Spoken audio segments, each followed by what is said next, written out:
दर्शकों, आप सभी का मेरे चैनल हिंदी कहानियों में बहुत बहुत स्वागत है। मैं आज कल्पना की बातें नहीं करूंगी, बल्कि रामायण की बातें करूंगी। उस रामायण की बातें करूंगी जो घर घर में विराजमान है। वाल्मीकि कृत रामायण, जो कि कुल 648 सर्ग हैं और लगभग 24,000 श्लोक हैं, कांड 7 हैं, संस्कृत लिपि में लिखा हुआ महाकाव्य है, जो सर्वसाधारण के लिए सरल नहीं है, परंतु सर्वसाधारण के लिए हमारा मानस, जो तुलसी बाबा के द्वारा लिखा गया है, अत्यंत सरल और सुलभ है। इसकी चौपाइयाँ इतनी सरल और अच्छी लिखी गई हैं कि हम लोगों के लिए सहज ही सरल हो उठता है। और राम, हमारे राम, जो हमारे जनमानस में विद्वान हैं, उन राम जन्म की कथा हम सबको पता है। बच्चे, बूढ़े, जवान सभी को पता है भगवान राम का जन्म क्यों हुआ था, किस तरह वे मनु और शत्रुपा को आशीर्वाद दिए थे और मनु ने आशीर्वाद मांगा था कि प्रभु आपके जैसा ही हमें पुत्र प्राप्त हो। तो भगवान ने आशीर्वाद दिया था कि हमारे जैसा मैं कहाँ खोजूंगा, मैं ही आपके घर में पुत्र रूप में जन्म लूँगा। त्रेता युग आएगा और राजा दशरथ के रूप में अयोध्या में आपका शासन होगा। उस समय मैं पुत्र रूप में आपके यहाँ जन्म लूँगा। तो भगवान राम के जन्म की कथाएं हम सभी जानते हैं। क्यों उनका जन्म हुआ?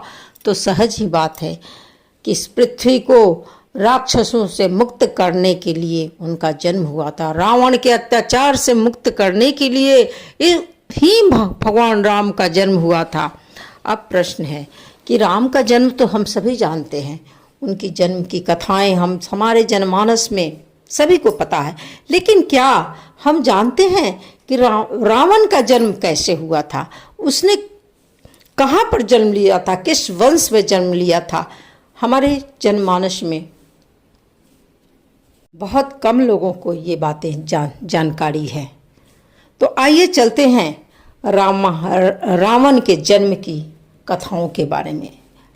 इसमें 3 कथाएं हैं। रावण के जन्म की 3 कथाएं बताई जाती हैं।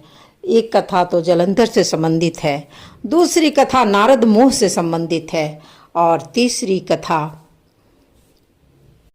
कथा सत्यकेतु के कुल में, सत्यकेतु जो कैकेयी देश के राजा थे, उनके 2 पुत्र थे, प्रताप भानु और अरिमर्दन।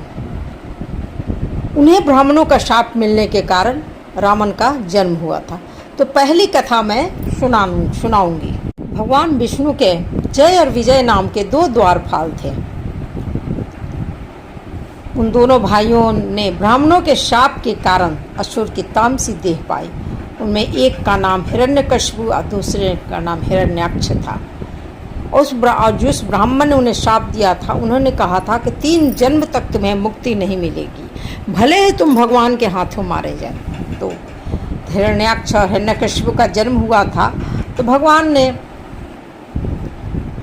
ये दोनों युद्ध विजयी विख्यात वीर हुए, और हिरण्याक्ष को विष्णु जी ने 12 शरीर धारण कर मार डाला, और हिरण्यकशिपु को भगवान ने नरसिंह रूप में मारा, और भक्त प्रहलाद के यश का विस्तार मिला था। फिर दूसरे जन्म में वे बड़े वीर और बलवान निशाचर कुल में जाकर कुंभकर्ण और रावण नाम के तीसरे जन्म में ये योद्धा हुए थे, और देवताओं पर विजय करने वाले ही जो संसार को विजित हुए। और इस समय उनके जन्म में रावण कुंभकर्ण के रूप में जय विजय जन्म लेते हैं। अब भगवान राम के द्वारा ये भगवान राम के हाथों से मारे जाते हैं। और कौन थे इनके पिता? इनके पिता थे, रावण के पिता थे ऋषि विश्रवा थे। वो पुलस्त्य कुल में उनका जन्म हुआ था। और माता कैकसी थी, जो राक्षस कुल में राक्षस राजा शुमाली की पुत्री थी। तो दूसरे जन्म में भी इनका भगवान राम के द्वारा मुक्ति होता है, लेकिन पुनः एक कल्प के बाद इनका जन्म जलंधर के रूप में जन्म होता है। क्योंकि ब्राह्मण ने शाप दिया था कि 3 जन्म तक भगवान के हाथों से मारे जाओगे, फिर भी तुम्हारा मुक्ति नहीं मिलेगा। तो तीसरे जन्म में जब जालंधर के रूप में जन्म लेते हैं और भगवान विष्णु के द्वारा, जो जालंधर की कथा अति प्रसिद्ध है, और क्योंकि ये परम भक्त थे, जालंधर की पत्नी जो थी तुलसी, वे परम भक्त थी भगवान विष्णु की, लेकिन उनका उद्धार जब भगवान श्री हरि के द्वारा हो जाता है, विष्णु भगवान के हो जाता है, तब उन्हें जाकर तीसरे जन्म में मुक्ति मिलती है। तो रावण की कथा ये है, जिसमें बीच में 3 जन्म से ये जय और विजय जो थे, ये राक्षस रूप में जन्म ले रहे थे। अंत में इन्हें भगवान तीसरे जन्म में उन्हें मुक्ति मिलती है। तो इस प्रकार से रावण के जन्म की कथा है। तो पहली कथा आपने मैंने बताई। दूसरी कथा जो है नारद मोह से संबंधित है। नारद जो थे भगवान विष्णु के परम भक्त थे। वे हर समय उनके वीणा बजते रहता था और नारायण नारायण नारायण उनके मुख से लगातार निकलते रहता था। हरि का भजन उनके मुख से लगातार निकलते रहता था। नारद जी हरि का गुणगान करते हुए नारायण नारायण जपते हुए चले जा रहे थे। तो हिमगिरी गुफा के पास आए तो देखा कि अत्यंत वहाँ पर सुंदर आश्रम है और पास में देवर्षि देव गंगा का वहाँ प्रवाहित हो रही हैं। तो इतने सुंदर जगह को देखकर उनका सहज ही उस आश्रम में जाकर श्री हरि के चरणों में ध्यान लग गया। और इतने समय तक ये उनका ध्यान लगा, मैं सहज ही उनका ध्यान वो टूटा नहीं। एकाग्र रूप से भगवान नारायण की तपस्या में लीन रहे। उनकी तपस्या को देखकर इंद्र के मन में बड़ा भय उत्पन्न हुआ कि कहीं नारद जी मेरे स्वर्ग को कि राजा न बन जाए। तो उनके मन में बड़ा, इंद्र के मन में नारद जी की तपस्या को देखकर बड़ा ही डर उत्पन्न हुआ। उसके बाद उन्होंने अनेक अप्सराओं को के साथ कामदेव को भेजा नारद जी के तपस्या को भंग करने के लिए। लेकिन ना ही कामदेव जी उनकी तपस्या को भंग कर पाए, ना ही अप्सराएं। वे लोग वापस लौट गए। बहुत काल बीत गए नारद जी को तपस्या करते हुए, और जब उनका ध्यान टूटा तो सारी बातें उन्हें स्मरण में आई। ये बड़े प्रसन्न हुए, बीना बजाते हुए सारे लोगों का फिर भ्रमण करने लगे। नारद जी कहीं भी एक जगह नहीं टिकते हैं। वे बीना बजाते हुए सारे लोगों का भ्रमण करते हुए एक बार अपने पिता ब्रह्मा जी के यहाँ पहुँचे, और पिता ने अपने पुत्र का बहुत स्वागत किया, क्योंकि नारद जी बहुत कम ही पिता के पास जाते हैं। वो बहुत प्रेम भाव से अपने पुत्र को बैठाए, हाल समाचार पूछे कि बेटा अपना हाल समाचार। नारद जी ने सारी बातें बताई। अब सारी बातें बताते बताते, संसार का हाल समाचार बताते बताते नारद जी अपनी तपस्या पर आए। उन्हें तो बताना था, क्योंकि नारद जी के पेट में कुछ भी नहीं पचता था। तो उन्हें बताना था कि मैंने इस तरह से तपस्या की और किस तरह से कामदेव को मैंने परास्त किया, किस तरह को मैंने अप्सराओं को पराजित कर दिया। उन्होंने अपने पिता से सारी बातें बताई। तो ब्रह्मा जी गंभीर हो गए, बोले कि बेटा हमें तो बताए, लेकिन ना तो तुम भगवान भोलेनाथ को बताओगे और ना ही तुम भगवान विष्णु भगवान को बताओगे। ये गलती मत कर। नारद जी बोले नहीं नहीं पिताजी, मैं किसी को नहीं बतलाऊंगा। ये कहकर नारद जी फिर बीना बजाते हुए संसार का भ्रमण करने लगे। अब एक दिन वे घूमते घूमते कैलाश पर चले पहुँचे। कैलाश पर भगवान भोलेनाथ, माँ भगवती बैठे हुए हैं। भोलेनाथ ने उनका बड़े ही प्यार से सत्कार किया, सम्मान दिया कि आइए मुनिवर बैठिए। आश्रम उनको आसन दिया। नारद जी बैठे और सारे संसार का हाल समाचार भगवान भोलेनाथ को भी सुनाने लगे। भगवान भोलेनाथ बहुत ध्यान से, बहुत प्रेम से उनकी सारी कथाएं सुनी। अंत में नारद जी अपने विषय वस्तु पर आए, जो सुनाने आए थे। अपनी तपस्या की बातें, उन सारी बातें सुनाई। किस प्रकार उन्होंने कामदेव को भी पराजित कर दिया, किस तरह से अप्सराएं भी वापस लौट गई, लेकिन मेरा ध्यान भगवान के चरणों से नहीं हटा। भगवान भोलेनाथ बड़े मुस्कुराने लगे, हंसने लगे, कहे कि ठीक है नारद जी, आपने हमें तो कहा, लेकिन विष्णु भगवान के पास है, कृपया न कहिएगा। तो नारद जी बोले ना ना ना ना भगवान प्रभु, मैं तो विष्णु भगवान कदापि न कहूँगा। इस प्रकार फिर करके बिना बजाते हुए नारायण नारायण नारायण करते हुए चल दिए, फिर से सारे संसार का भ्रमण करते हुए। अब बचे भगवान श्री हरि विष्णु भगवान। पहुँचे एक दिन नारद जी उनके पास भी, सारे उनके पास भगवान ने बड़ा उनका स्वागत किया कि बहुत दिन हो गए भक्त तुम आए नहीं। तब उनको मौका मिला, करीब प्रभु सारे संसार का हाल समाचार सुनाने के बाद मेन मुद्दे पर आ गए और सारी बातें सुनाई। तब उसके बाद बोले कि प्रभु आपकी कृपा थी कि मैं इस तरह के परेशानियों से, कामदेव के प्रभाव से मैं बच गया। तो भगवान बोले कि हाँ ठीक बोलते हो, सही कहते हो भक्त, मैं तुम्हारा वही करूँगा जो तुम्हारे लिए सही हो, मैं तुम्हारा अहित कभी भी नहीं होने दूंगा। और भगवान ने सोचा कि नारद मुनि के मन में गर्व का अंकुर उग आया है, अगर इसी समय इसे उखाड़ नहीं फेंका जाएगा तो ये जड़ें इनके मन में जमा लेंगी। तो गुरु जो क्या है, अपने भक्त को हमेशा एक सही रास्ता प्रदान करता है। तो भगवान विष्णु नारद मुनि के गुरु हैं, तो उन्होंने वही किया। जब नारद जी विष्णु भगवान के पास चले, नारायण नारायण करते हुए, संसार का भ्रमण करते हुए, तो बीच ही रास्ते में क्या किए, 100 योजन दूर का लंबा चौड़ा एक बड़ा सा नगर भगवान विष्णु ने बसा दिया। और नारद जी के रास्ते में वो मिला वो नगर। लोग, वहाँ के लोग बड़े सुंदर, बड़े संस्कारी, बड़े ही भक्ति भाव करने वाले।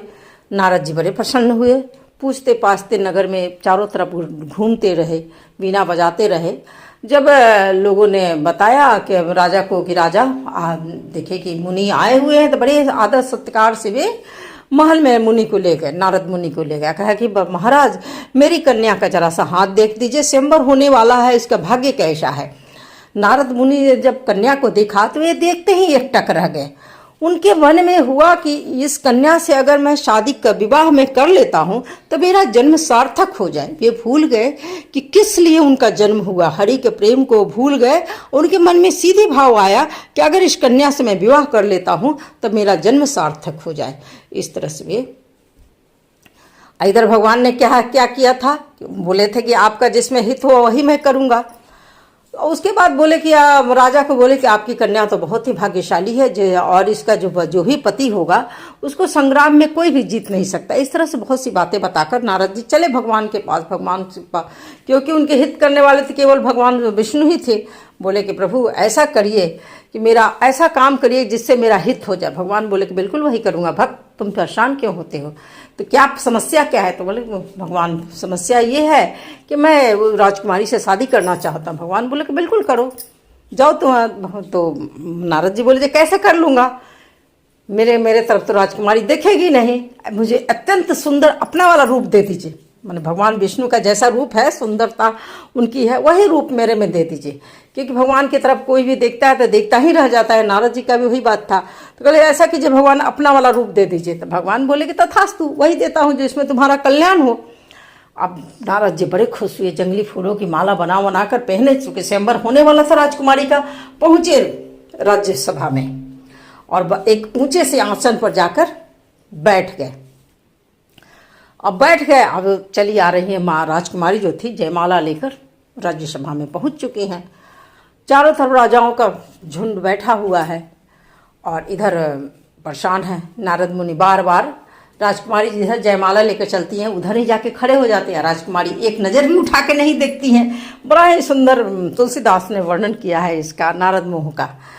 तो जिधर राजकुमारी जाती है उधर ही जाके नारद मुनि खड़े हो जाते हैं। राजकुमारी एक नज़र भी उनको नहीं देखती हैं। रुद्र के गण जो थे, ये 2 गण वहाँ पर थे, वो देख रहे थे इस चीज़ को और वे मुंह दबाकर वे हंसे जा रहे थे, जो कि नारद मुनि भी देख रहे थे। कुछ ही देर में भगवान विष्णु अपार अपने रूप और सौंदर्य के साथ प्रकट हुए और कन्या का विवाह करके चले रथ पर। अब